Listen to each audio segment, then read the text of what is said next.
જય શ્યારામ મિત્રો, આજે તો મારા માં આવવાના છે એટલે હું તો સવારમાં ખુશખુશાલ ને બધા કામ પતાવીને રસોઈ ચાલુ કરી દીધી. દાળ ભાત મૂકી દીધા બાફવા. ત્યારબાદ મસ્ત મજાનું શાક વઘારી નાખ્યું છે મેં. ત્યારબાદ દાળનો વઘાર કરીને દાળ બનાવી લીધી છે અને ભાત પાકે છે.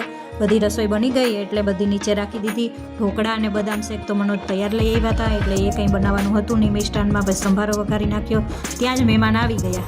અમારો નાનો લાડકો ભત્રીજો છે એને તો પહેલાં મેં તેડી લીધો, પછી અમારા નાના ભાઈ ને ભાભી બે આવ્યા છે.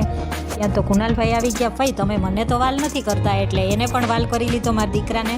જો આ મારા માં છે, એ 1.5-2 વર્ષે માંડ એકવાર આટો મારવા આવે. તો ગામડેથી બધું આવી ગયું છે, ઘરનું દૂધ ને ઘરની છાશ ને માંડવી ને એવું બધું લઈ આવ્યા છે. હારે માં આવ્યા એટલે મનોજે પણ પગે લાગીને માના આશીર્વાદ લીધા.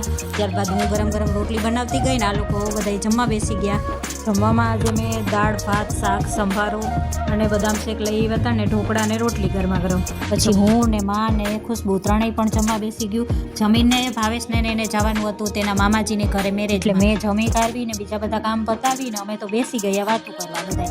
બધાય ઝાઝા ટાઈમે ભેગા થતા હોય તો કેટલી બધી વાતું પણ હારે થઈ ગઈ હોય.